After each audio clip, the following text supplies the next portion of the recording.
All right, so you're thinking about starting a business, and you happen to live in an area that gets a fair amount of snow every year. So snow removal comes to mind. Seems pretty simple, right? Well, But trust me, there's a lot more to it than just, firing up a snowblower and calling it a day. Today, we're going to really dig into what it takes to build a successful snow removal business. hmm And, really going beyond just clearing a few driveways. We've got a detailed business plan here from a company that's been doing this for a while, and a report that looks at some emerging trends in the field. you know what I think is interesting is that a lot of people who are getting into this business, they kind of get tunnel vision on residential clients, and that really limits your growth potential. So where should savvy entrepreneurs be looking then? Think bigger. Think commercial properties, office buildings, shopping centers, restaurants. All those places need their parking lots and walkways cleared. And then there's another huge market that often gets overlooked: What's that? municipalities. Municipalities. Now that sounds like a tough sell. Convincing a city to hire me instead of using their own crews. You know, it's not necessarily as tough as you might think. Cities have budgets, and they often prioritize major roads when there's a heavy snowfall. So that leaves a lot of other areas, schools, parks, community centers, even smaller side streets, that might need faster attention than the city can provide. If you can secure a few contracts with them, you've got a pretty reliable and recurring revenue stream. Okay, I'm starting to see how this could be a much bigger operation than I initially thought. And it's not just about moving snow, is it? Our sources mentioned a whole bunch of other services that you could offer. Yeah, you've got de-icing, which is essential for safety. You don't want people slipping and falling on ice. Of course. But here's where you can really stand out: eco-friendly de-icing solutions.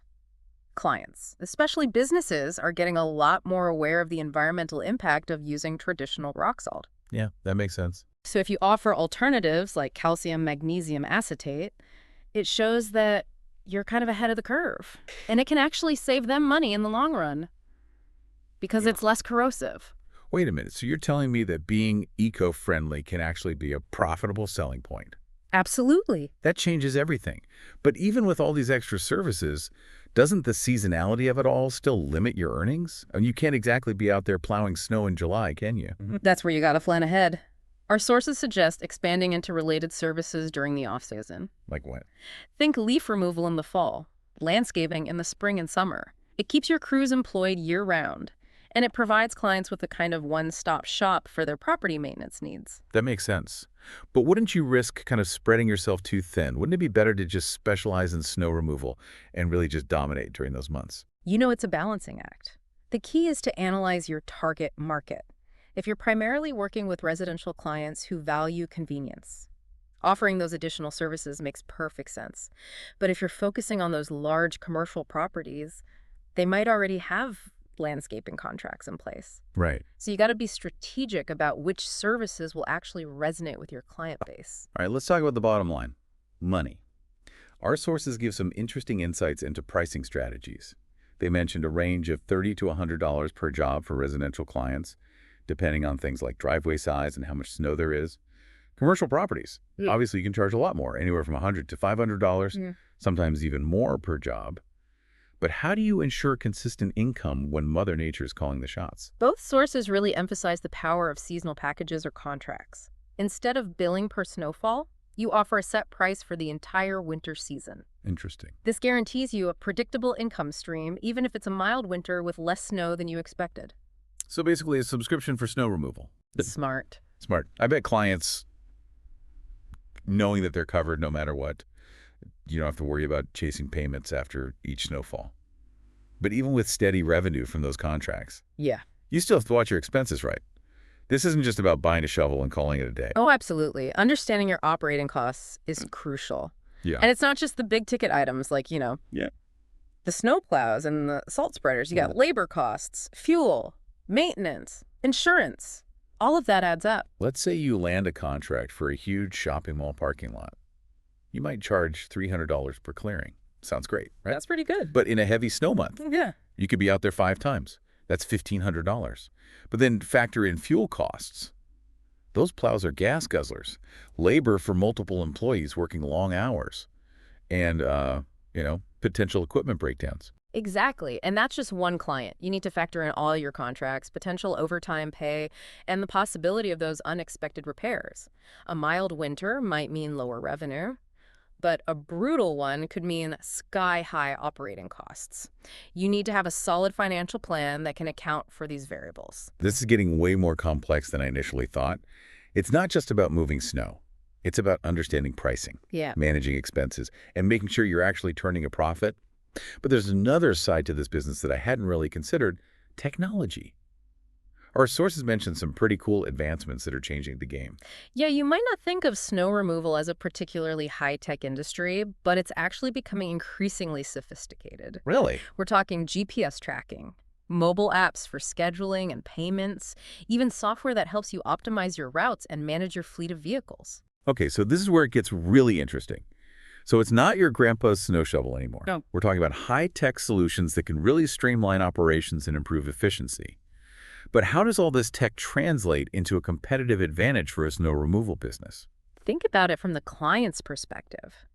Imagine being able to track your snow removal service in real time, knowing exactly when they're going to arrive, or being able to book and pay for services right on your phone. These are powerful tools that can really set you apart in a crowded market. So it's not just about clearing snow faster or more efficiently. It's about offering a seamless tech-enabled experience that adds value for the client.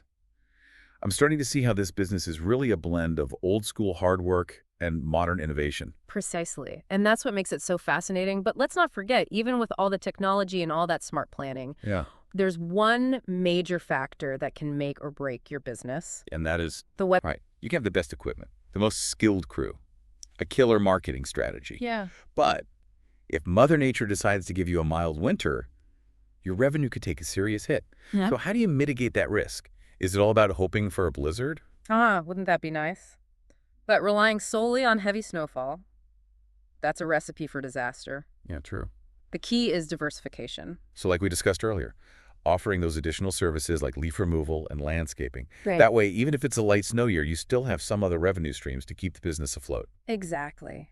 And you can get creative with your marketing. Offer early bird discounts on seasonal contracts to lock in clients before the snow even starts falling. Promote your emergency snow removal services during those unexpected storms. The goal is to create multiple avenues for generating revenue even when the weather isn't cooperating.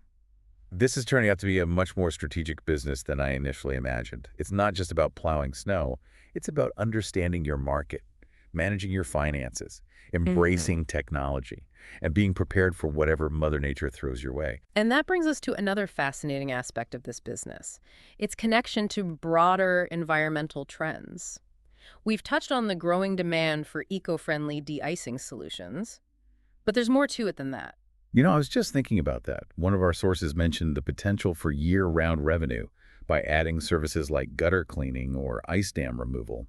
Those services are directly tied to weather patterns, and they could become even more crucial as we see more extreme weather events due to climate change.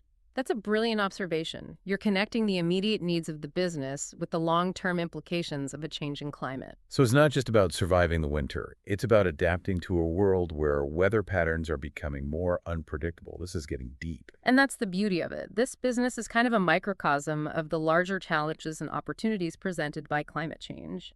It forces you to think strategically, to be innovative, and to constantly adapt to new realities. But that's a conversation for another time. It's amazing how what seems like such a simple seasonal service is actually tied to these much larger trends. It's almost like you're not just running a business. You're part of this like evolution of how we deal with winter. Yeah, and that's where things get really exciting. For those entrepreneurs who are willing to think outside the box a little bit, we've talked about the core services, snow removal, de-icing, maybe some seasonal add-ons. But what if you took it a step further? Okay, now you've got me intrigued. What are we talking about? Some kind of snow-themed amusement park. Not quite, but think about niche markets. Yeah. What about specialized services for elderly clients who might need help clearing walkways and steps so they don't fall? Right. Or partnering with real estate companies to offer snow removal for vacant properties. Oh, that's a good idea. Yeah, it's about finding those unmet needs and tailoring your services to a specific clientele. You could even position yourself as like the luxury snow removal service, using top-of-the-line eco-friendly products, offering meticulous attention to detail. Exactly. There's so much potential for creativity and specialization within this industry. And that's where all those tech tools we talked about earlier can really make a difference. Imagine using GPS tracking to give your clients real-time updates on their service, or offering online booking and payment, for added convenience. Those are the kinds of things that can really make you stand out. It's like taking an old school service and giving it a 21st century makeover. But let's be honest, this business isn't without its challenges. Weather dependency is obviously a big one. But what about competition? I imagine there are a lot of snow removal companies out there, especially in places that get hit hard every winter. Competition is definitely something to consider, but it's not necessarily a bad thing. A healthy competitive landscape means there's demand for the service. The key is to differentiate yourself. And we've already talked about several ways to do that: offering specialized services, embracing those eco-friendly practices, and using technology to enhance the client experience. Right. But what about pricing? If you're going up against these companies that have been around for years, Yeah. how do you compete without, undercutting yourself Yeah. and hurting your profit margins? Yeah, it's a delicate balance. You don't want to start a price war, but you also need to be competitive. That's where understanding your costs and offering transparent pricing comes in. Clients are usually willing to pay a premium for a quality service, especially if they understand what they're getting and why it's worth the price. So it's not just about being the cheapest option. It's about showcasing your value and building trust with your clients. And that takes more than just a low price. It takes a commitment to quality, reliability, and Yeah. building those long-term relationships. Precisely. And that's something that often gets overlooked, I think. In the pursuit of quick profits, this business like any other, it's about building a sustainable model that benefits both you and your clients. It's about providing a valuable service, creating jobs, and contributing to your community. It's inspiring to see how something as seemingly simple as snow removal can have such a profound impact. It's not just about clearing driveways. It's about connecting with people, solving problems, and making a real difference in their lives. Yeah, and that's what makes this business so rewarding. It's not just about the bottom line. It's about the satisfaction of providing a service that people genuinely need and appreciate.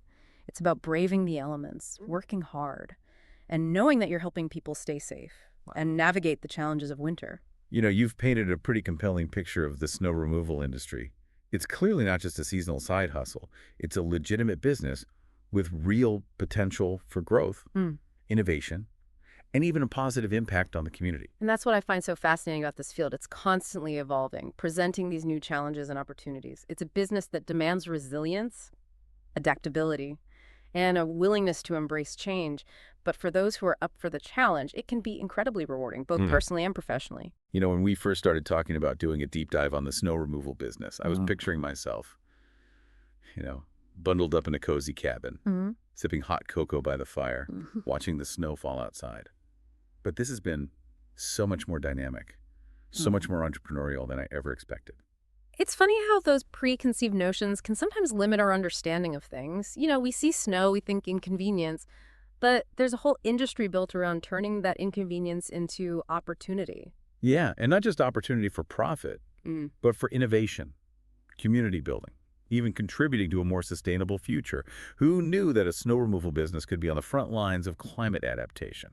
It's a good reminder that even in the most unexpected places, there's potential for positive change. And that's what I hope our listeners take away from this deep dive. Me too. So as we wrap things up here, let's try to distill all of this down to a few key takeaways. For someone who might be seriously considering getting into the snow removal business, what are the essential things they need to keep in mind? Well, I think first and foremost, you really got to understand your market. Who are your ideal clients? What are their specific needs? What are their pain points? Once you have a clear understanding of who you're trying to reach, you can tailor your services and your pricing to meet their needs. Makes sense. It's like any other business. You need to know who you're serving before you can actually effectively serve them. And speaking of serving, you mentioned diversifying your offerings. Don't put all your eggs in one basket. Exactly. Offering those complementary services, things like leaf removal, dot landscaping, or maybe some of those more specialized services for niche markets. That can help you generate income year-round and really weatherproof your business against those unpredictable winters. We also talked about the importance of technology. It's not just about having the biggest plow or the fastest snowblower. It's about using technology to streamline your operations, enhance that client experience, and gain a competitive edge. Right. Think GPS tracking, mobile apps, software for route optimization. Those tools can not only make your life easier, but they can also make a big impression on your clients and help you stand out from the competition. And I think finally, it's important to remember that this is a business that requires resilience, Mhm. adaptability, Yeah. and a willingness to constantly be learning and evolving. The weather is unpredictable, the market is competitive, and the industry as a whole is always changing. But for those who are up for the challenge, the rewards can be pretty significant. Couldn't have said it better myself. This isn't a get-rich-quick scheme. It's a business that takes hard work, strategic thinking, and genuine commitment to your clients. But for those who have that right mindset and are willing to put in the effort, it can be an incredibly fulfilling and profitable venture. This whole deep dive has been a real eye-opener. We started with this simple idea of snow removal, and we uncovered a world of complexity, Yeah. opportunity, and even a connection to these bigger environmental issues. It's amazing what we can learn when we take the time to really dig deep into something. Absolutely. And that's the beauty of exploration. There's always more to discover, more to understand. So to all of you listening out there, keep asking questions, keep seeking out new knowledge, Yeah, and keep diving deep into the things that interest you. You never know what you might find. well said. And on that note, we're going to wrap up this episode of The Deep Dive. We hope you found it informative, insightful, and maybe even a little bit inspiring. Until next time, keep exploring, keep learning, and most importantly, keep those shovels handy.